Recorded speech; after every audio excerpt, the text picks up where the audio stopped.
Hello everyone, welcome to my channel. अब है English classes. इस वीडियो में हम और टू ऑटोम पढ़ने वाले हैं। पिछले वीडियो में हमने पोएट्री सेक्शन का 3 चैप्टर तक कंप्लीट कर दिया है। ये 4 चैप्टर है।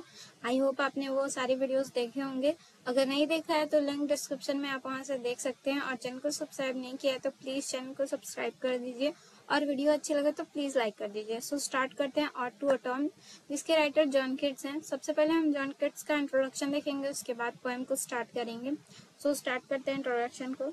John Keats 1795 to 1821, one of the English romantic poets. तो जॉन किट्स का जन्म 1795 में हुआ है। उनकी मृत्यु 1821 में हुई है और वो इंग्लिश रोमांटिक पोएट में से एक हैं। ठीक है, मतलब जितने भी इंग्लैंड में रोमांटिक पोएट हुए हैं उनमें से एक हैं।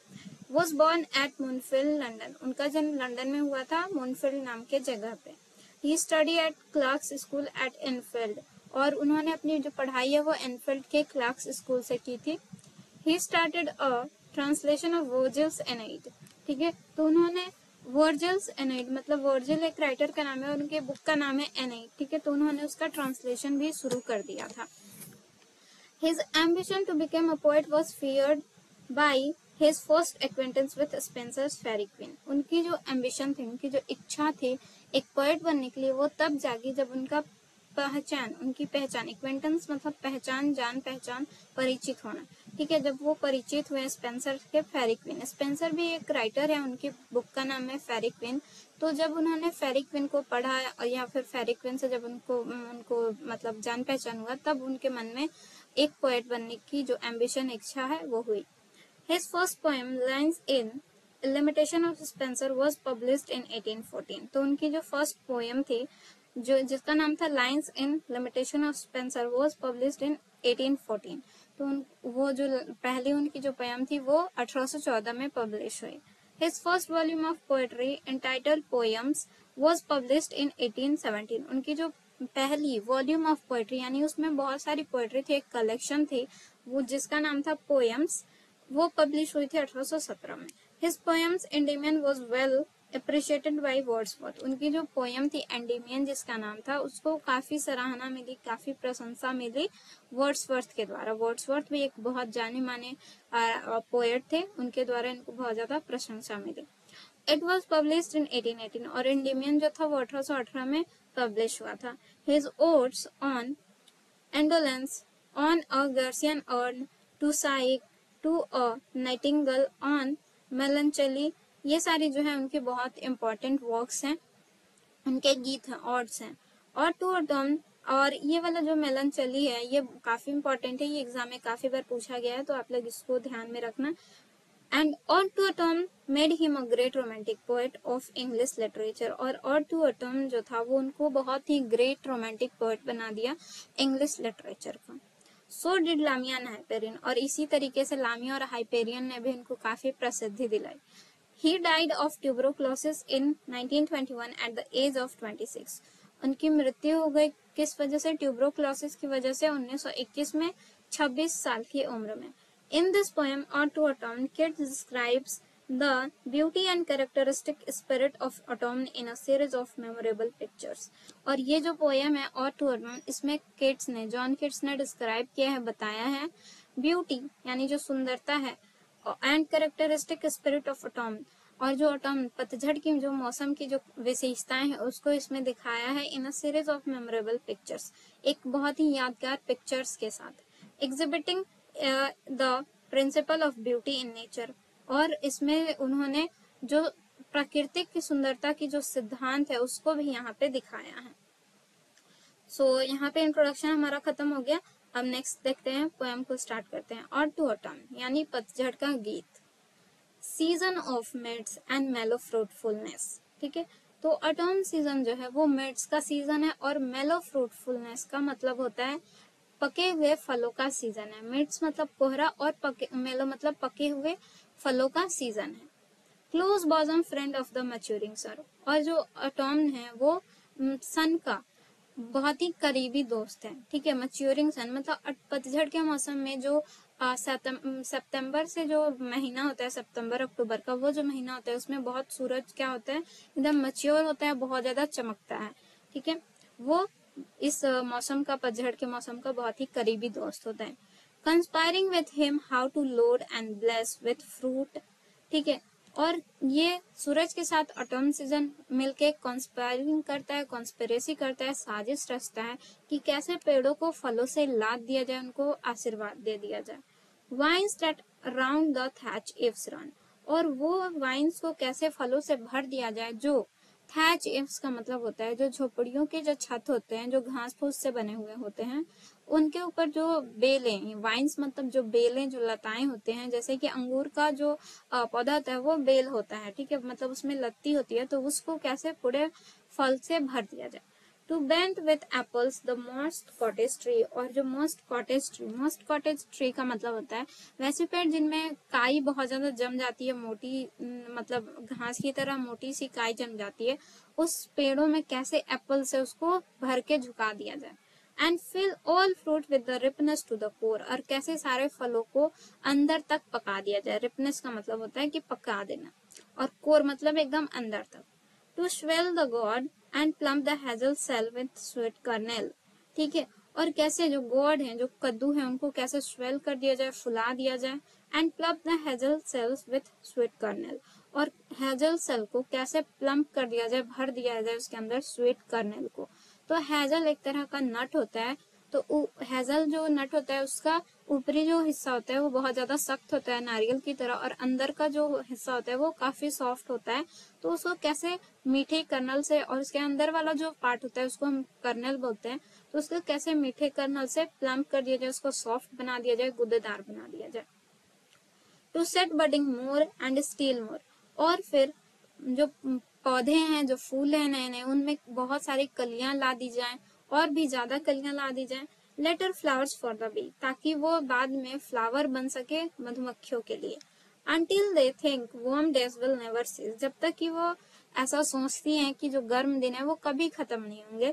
For summer has war brimmed their clammy cell, क्योंकि समर में उनके जो क्लेमी सेल होते हैं, मतलब मधुमक्खी को जो छत्ते हैं उसमें छोटे छोटे सेल जैसे बने होते हैं, उनमें इतना शहद हो जाता है कि वो टपकने लगता है, ठीक है, वो जो छत्ते में से शहद जो है वो टपकने लगता है, ठीक है।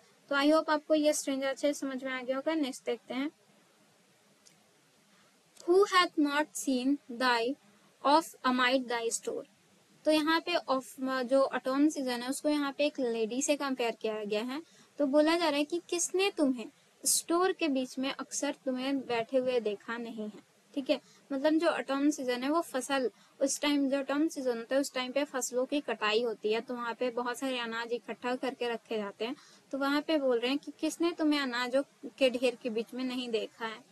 Sometimes whoever seeks abroad may find thy sitting carelessly on a greenery floor, और कभी जब कोई तुम्हें बहुत दूर ढूंढता है तो वो पाता है कि तुम केयरलेसली, बहुत ही लापरवाही से ग्रीनरी फ्लोर पे बैठी हो। ग्रीनरी फ्लोर का मतलब होता है कि जहाँ पे अनाज, बहुत बड़े मात्रा में अनाज को रखा जाता है, उस फ्लोर को बोलते हैं ग्रीनरी फ्लोर, ठीक है। The year soft lifted by the winning wind, और जो विनोइंग विंड, ठीक है। तो और तुम्हारे जो बाल हैं जो सॉफ्ट लिफ्टेड, जो ऊपर उठ रहे हैं हवा की वजह से, विनोइंग विंड की वजह से। विनोइंग विंड का मतलब होता है कि जब फसल कट जाने के बाद जो, जैसे कि गेहूं या चावल होती है, चावल की वो भूसे से अलग करने के लिए जो हवा का इस्तेमाल किया जाता है उसको विनोइंग विंड बोलते हैं। तो उस विनोइंग विंड की वजह से तुम्हारे जो बाल हैं वो ऊपर ऊपर उठ रहे हैं। और on a half ribbed furrow sound asleep, और जो आधे कटे फसल के जो फौरो हैं यानी जो कतारे हैं उसमें तुम्हें कोई भी सोया हुआ देख सकता है। Drowsed with the fume of poppies, क्योंकि तुम ड्राउस्ड यानी जो पॉपीज एक तरह के फ्लावर होते हैं जो जिनकी जो फ्यूम होती है यानी जो जिनके जो सेंट होती है वो काफी नशीली होती है, मतलब उसमें थोड़ा नशा होता है। तो उसके वजह से, उस नशीले खुशबू की वजह से तुम जो है वो ड्राउस का मतलब ऊँघना, मदहोश होना, ठीक है, नशे में होना। तुम नशे में हो और इसलिए तुम उस खेत में ही सो गई। While thy hook spares the next swath and all its twinned flowers, और जबकि जो तुम्हारा हुक है, जो जो फसल काटने के लिए जो हंसिया बोलते हैं उसको इस्तेमाल की जाती है, वो जो था जिससे तुम नेक्स्ट स्वैथ को काटने वाली थी, मतलब एक जो फसल होता है वो छोटे छोटे भागों में, छोटे छोटे खेतों में बटा होता है। तो एक खेत को काटने के बाद जो तुम नेक्स्ट जो स्वैथ को काटने जा रही थी, क्योंकि तुम सो गई थी इसलिए वो नहीं काट पाई थी। और ऑल इट्स ट्विन फ्लावर, और इस तरह वो जो फ्लावर भी थे जो उस खेत में उग गए थे वो भी बच गए, कटने से बच गए। And sometimes like a gleaner thou dost keep, और कभी कभी तुम एक ग्लीनर की तरह काम करती हो। ग्लीनर का मतलब होता है जैसे कि फसल काट के बिछा दी जाती है लाइन से, उसके बाद एक होता है जो उस फसल को इकट्ठा करके बांधता है, ठीक है, तो उसी को ग्लीनर बोला गया है। Steady thy laden head across a brook, और तुम उस मतलब उस फसल को इकट्ठा करके छोटे छोटे मतलब गट्ठों में बांध दिया जाता है, और तुम उसे उठा के अपने सर पे ब्रुक को पार करती हो। ब्रुक मतलब होता है कि छोटा सा नाला बोलेंगे जिसमें बहुत ही क्लीन पानी होता है, जो खेतों के आसपास बनाया जाता है खेतों में पानी पहुंचाने के लिए, उसको ब्रुक बोलेंगे। तो उसे तुम पार करती हो। और by a cider press with patient look, और तुम साइडर प्रेस को देखती हो बहुत ही पेशेंट के साथ, पेशेंस के साथ, मतलब साइडर प्रेस का मतलब होता है जिससे एप्पल का जूस निकाला जाता है उसको साइडर प्रेस बोलते हैं। और वो जो जूस निकलता है धीरे धीरे उसको तुम बहुत ही आराम से देखती हो। Thou watches the last oozing hours by hours, और तुम उसकी लास्ट बूंद जो टपकती है उसको भी तुम देखती रहती हो घंटों घंटों, ठीक है। तो आई होप आपको ये सेकंड स्टेंजा भी अच्छे से समझ में आ गया होगा। नेक्स्ट देखते हैं, where are the songs of spring, spring का जो सॉन्ग है वो कहाँ है। ए वेयर आर दे, वो कहाँ है। स्प्रिंग का जो गाना है, गीत है, स्प्रिंग पे बहुत सारे पोएम्स लिखे गए हैं, तो इसलिए यहाँ पे राइटर बोल रहे हैं कि जो सॉन्ग्स हैं स्प्रिंग के वो कहाँ हैं। थिंक नॉट ऑफ देम, तुम उनके बारे में मत सोचो। दाउ हैज दाई म्यूजिक टू, क्योंकि तुम्हारे पास तुम्हारा खुद का म्यूजिक भी है, ठीक है। तुम स्प्रिंग के गानों के बारे में मत सोचो क्योंकि तुम्हारे पास तुम्हारा म्यूजिक है। While weird cloud bloom the soft dying day, जब जो बेयर्ड क्लाउड है यानी जो आसमान में जो छोटे छोटे क्लाउड यानी जो बादल के जो टुकड़े इधर उधर फैले होते हैं, और जो जब दिन ढल रही होती है तो जो सूरज की हल्की हल्की रोशनी जब उन बादलों पे पड़ती है तो बादल एकदम से चमक उठते हैं, खिल उठते हैं, तो वही बोला गया है क्लाउड्स ब्लूम, ब्लूम मतलब खिल उठते हैं और वो काफी सुंदर दिखते हैं। And touch the stubble plain with rosy hue, और जो स्टबल मतलब होता है जो खेत में जो फसल काट दी जाती है ऊपर से और नीचे वाला जो हिस्सा होता है उसको छोड़ दिया जाता है, उसी को स्टबल बोला जाता है। और वो पूरे जो खेत में जो स्टबल होता है उसको जब सूरज की रोशनी टच करती है बादलों से होते हुए तो वो गुलाबी रंग देती है, उस पूरे मतलब जो फसल जो छोड़ा गया है उसको पूरा गुलाबी रंग दे देती है और वो बहुत ही सुंदर दिखता है।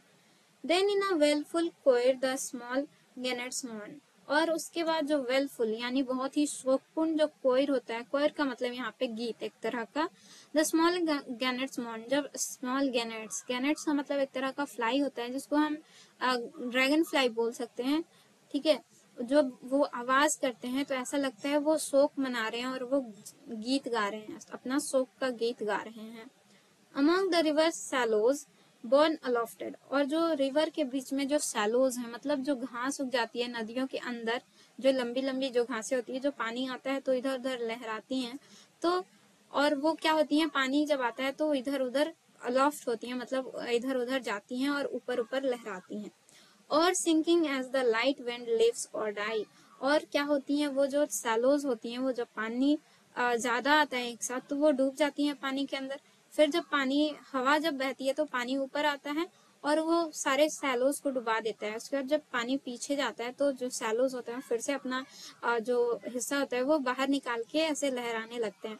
तो ऐसा लगता है जैसे कि वो जब वो अंदर डूब जाते हैं तो ऐसा लगता है वो डाई हो गए हैं और फिर जब ऊपर उठते हैं तो ऐसा लगता है वो जिंदा हो गए हैं। तो इसी को बोला गया है लाइट विंड लिव्स और डाइज। तो वो जब डूबते हैं तो ऐसा लगता है मर गए हैं और जब ऊपर फिर से उठते हैं तो ऐसा लगता है वो जिंदा हो गए हैं। And full ground lamps loud bleed from हिली बोन, और जो फुल ग्रोन यानी जो बड़े हो चुके हैं लैम्प्स हैं, जो बकरी हैं, जो बकरी के बच्चे जो बड़े हो चुके हैं वो जब ब्लीड करते हैं, मतलब ब्लीड का मतलब जो बकरी आवाज निकालती है उसको ब्लीड बोलते हैं। तो वो जोर जोर से जब चिल्लाते हैं फ्रॉम द हिली बोन यानी जो पहाड़ियों से, तो वो बहुत ही अच्छा लगता है सुनने में। हेज क्रिकेट सिंग, और वो हेज क्रिकेट जो होते हैं वो गाना गाते हैं। क्रिकेट मतलब झिंगुर और हेज मतलब भी उसी तरह का जो कीड़ा जो झिंगुर की तरह ही आवाज निकालता है। And now with treble soft, और वो ऐसा लगता है जैसे कि गीत गा रहे हैं। The red breast whistle from a garden croft, और जो रेड ब्रेस्ट है मतलब एक रेड ब्रेस्ट जो होता है वो एक चिड़िया होता है, ठीक है, जिसका ब्रेस्ट जो होता है वो रेड कलर का होता है, वो सीटी बजाता है गार्डन क्रॉफ्ट से, मतलब कि बगीचों से क्या होता है, सीटी बजाता है। And gathering swallows Twitter in the sky, और जो स्वेलोज होते हैं, स्वेलोज यहाँ पे चिड़िया होते हैं जो बहुत छोटे छोटे चिड़िया होते हैं, कलरफुल चिड़िया, वो क्या होते हैं, आसमान में चहचहाते हैं। तो ये सारे मिलके तुम्हारे लिए गीत गाते हैं और यही तुम्हारा गीत है, ऐसा राइटर कहना चाहते हैं। तो तुम्हारे पास भी तुम्हारा खुद का गीत है, इसलिए तुम स्प्रिंग के सॉन्ग की चिंता मत करो, ठीक है। तो आई होप आपको ये सारा समझ में आ गया। अगर वीडियो अच्छी लगी तो प्लीज सब्सक्राइब करें चैनल को इसी तरह के वीडियोस के लिए, और प्लीज लाइक करें और कमेंट में जरूर बताएं कि कैसा लगा। Thank you for watching.